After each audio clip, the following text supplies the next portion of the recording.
2.4 La lutte contre les discriminations. Donc dans cette partie, on va voir que les pouvoirs publics mènent des actions pour lutter contre ces discriminations. Alors tout d'abord, c'est quoi une discrimination? Définition. Une discrimination, c'est une stigmatisation des individus qui engendre des inégalités. Donc discrimination des individus qui engendre des inégalités économiques et sociales. Ça peut être les salaires, ça peut être scolaire, etc. Ça va être les discriminations contre, par exemple, pour lutter contre les inégalités liées au handicap, liées au genre ou liées à l'origine sociale ou ethnique des individus.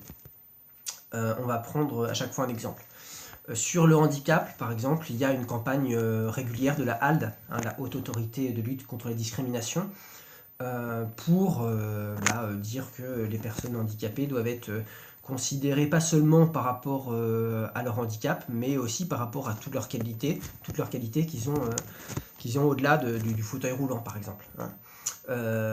Donc des lois aussi ont été mises en place pour obliger les entreprises à recruter des personnes handicapées, et même dans le service public, dans les administrations aussi, il y a un certain nombre de politiques comme ça qui favorisent l'insertion des handicapés. À l'université aussi, vous avez un service spécifique pour accompagner, aider, tutorer les étudiants handicapés, afin qu'ils puissent bénéficier d'une discrimination positive, c'est-à-dire un soutien, tutorat en plus, comme le tiers-temps. Par exemple, le tiers-temps, c'est une discrimination positive pour des personnes dyslexiques, parce que comme elles ont plus de difficultés à écrire, à ne pas faire de faute d'orthographe, eh bien on les discrimine, mais positivement, pour qu'elles aient finalement une égalité des chances.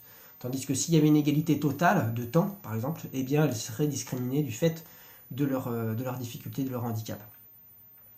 Voilà, donc ça c'était sur la discrimination liée au handicap, que vous pouvez utiliser cet exemple pour montrer que les pouvoirs publics luttent contre cette inégalité qui apparaît évidemment comme injuste. Voilà, la discrimination, c'est une inégalité injuste et partagée par tous.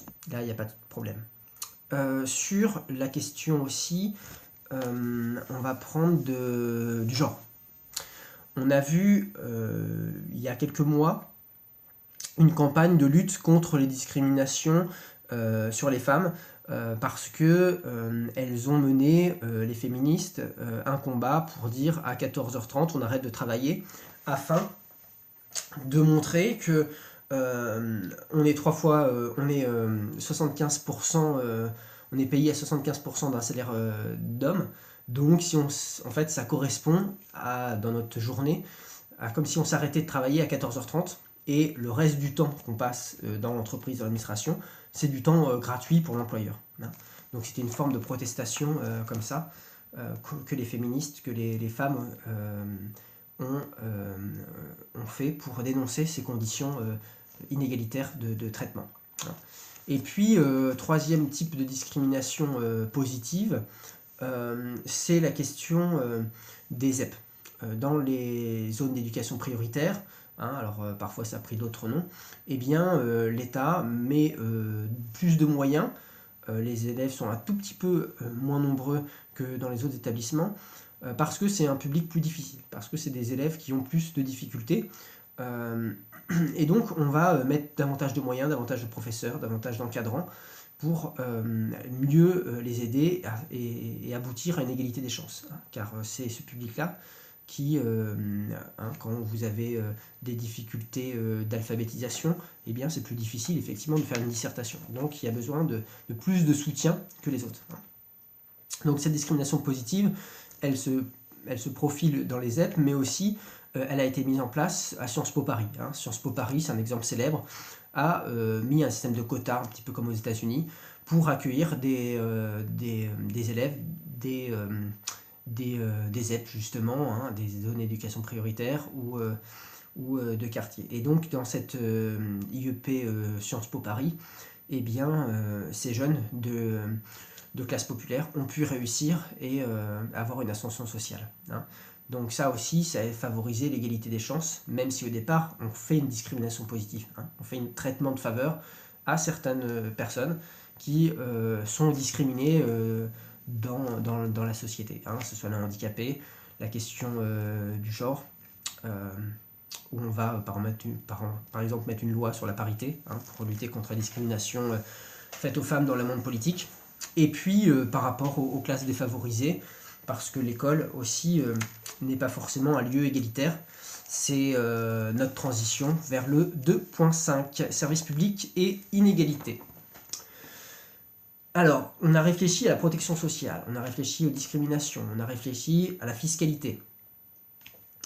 Toutes ces mesures des pouvoirs publics sont pour, en tout cas, ont une visée de justice sociale en partie, hein. Parfois, il y a d'autres éléments qui rentrent en compte. Et on va voir que les services publics, est-ce qu'ils sont justes, hein? Est-ce qu'ils sont justes? Ces services publics, c'est quoi? C'est l'école, l'hôpital,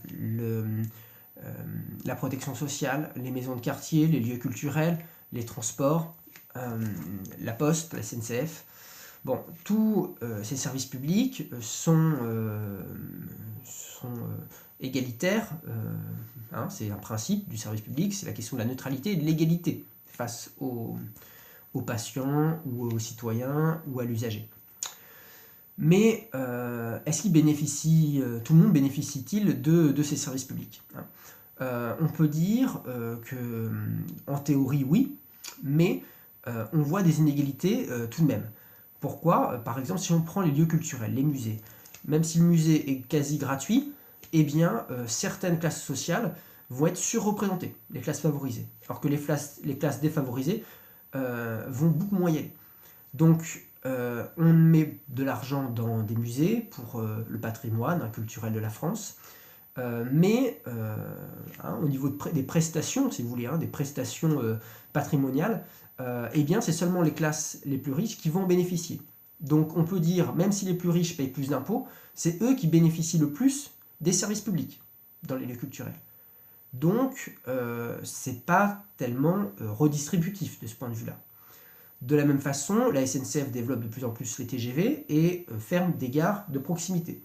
Or, les gares de proximité à la campagne, c'est souvent des classes populaires, des classes moyennes qui y sont présentes. Alors que les TGV, qui fréquentent les TGV, c'est plutôt les classes aisées, hein, qui font des longs trajets et qui ont plus de moyens pour mettre un billet, mettre 100 € dans un billet de train. Mais ce prix de 100 € ne reflète pas tout l'investissement de la SNCF, hein. L'État est actionnaire majoritaire et verse de l'argent. Donc c'est aussi un système qui n'est pas si redistributif que ça.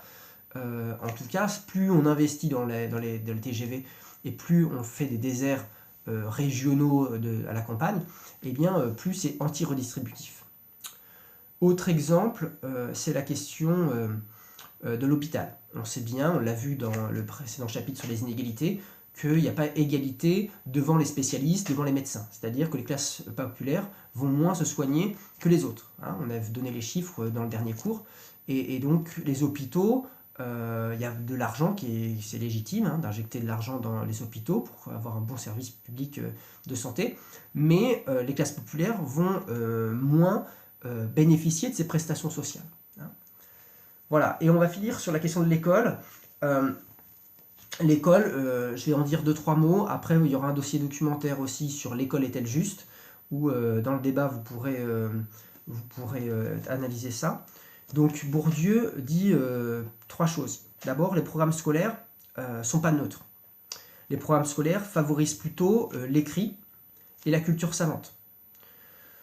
Donc, ça va avoir un effet sur la réussite scolaire. Ceux qui vont être le mieux préparés à l'école sont les classes aisées, et non les classes populaires.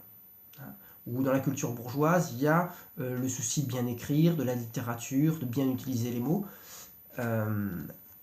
Voilà, donc les programmes scolaires ne sont pas neutres, dit Pierre Bourdieu. Et le système scolaire a une fonction de sélection de l'élite. Il sélectionne à chaque niveau les meilleurs pour hiérarchiser. D'un côté, il va sélectionner les travailleurs manuels, on va dire, pour faire l'école des ouvriers, c'est les sections professionnelles et les grands lycées pour les futurs énarques et les futurs dirigeants du pays, hein, que ce soit au niveau administratif, politique ou économique. Donc le système scolaire crée une sélection de l'élite, hein, et il légitime par ce fait les inégalités sociales, c'est-à-dire que les inégalités de départ deviennent des inégalités naturelles et justes, parce que... alors, sur la question des coûts, par exemple, le coût annuel d'un élève en classe préparatoire est de 13 760 euros, contre seulement 6 700 euros pour un étudiant à l'université. Hein, tout simplement parce qu'en classe préparatoire, ils sont 50 devant un prof qui est généralement titulaire, fonctionnaire, agrégé, très bien payé. Tandis qu'à l'université, il y a de plus en plus de professeurs précaires qui sont moins payés et puis qui sont face à 500 élèves. Hein. Donc évidemment, le coût unitaire d'un élève à l'université est bien moindre que le coût unitaire d'un élève en classe préparatoire. Hein. Surtout que le nombre d'heures est évidemment pas le même. Hein. Beaucoup moins d'heures à l'université qu'en classe prépa. Donc, si les classes aisées contribuent le plus en termes de recettes fiscales, eh bien c'est elles qui bénéficient aussi le plus finalement d'argent public à l'école. D'autant que au niveau du nombre d'années, un élève de classe aisée va avoir tendance à faire de longues études, hein, comme ses parents, et donc faire 10 ans d'études par an après le bac, tandis qu'un élève de classe populaire va s'arrêter peut-être au CAP, au bac pro, et de classe moyenne peut-être simplement en licence. Donc il y a un effet aussi anti-redistributif, même si évidemment le service public d'éducation a un rôle important. Alors le service public, on va finir sur deux définitions. C'est quoi le service public? C'est l'activité économique d'intérêt général, qui s'exerce sous l'égide des pouvoirs publics. Hein. Activité économique d'intérêt général qui s'exerce sous l'égide des pouvoirs publics. Voilà, le service public, il y a 4 piliers, hein, continuité, égalité, adaptabilité, et la primauté de l'intérêt général. Primauté de l'intérêt général, continuité, égalité, adaptabilité. Voilà, pour les services publics. Pour conclure ce chapitre, trois grandes idées à retenir. D'abord, la justice sociale, elle varie, hein, cette notion varie selon la conception de l'égalité que nous avons. Hein.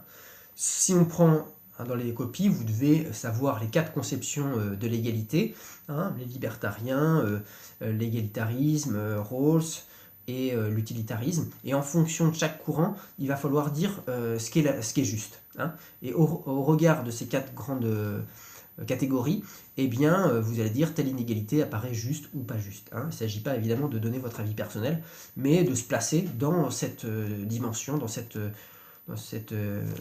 optique, hein, d'un certain courant de pensée pour affirmer. Ensuite, les pouvoirs publics opèrent une redistribution qui est beaucoup plus horizontale que verticale. Ça veut dire que la redistribution se fait avant tout des malades vers les bien portants, des bien portants vers les malades, des célibataires vers les familles nombreuses, etc. Hein, donc c'est une redistribution qui ne change rien à la répartition des richesses. C'est pour ça que la verticale, c'est au contraire des riches vers les pauvres ou des pauvres vers les riches. On peut dire que la redistribution des pauvres vers les riches ou des riches vers les pauvres est bien moindre que celle horizontale. Hein. Avant tout, notre redistribution, elle est plutôt, elle ne change pas grand-chose dans les inégalités. Hein.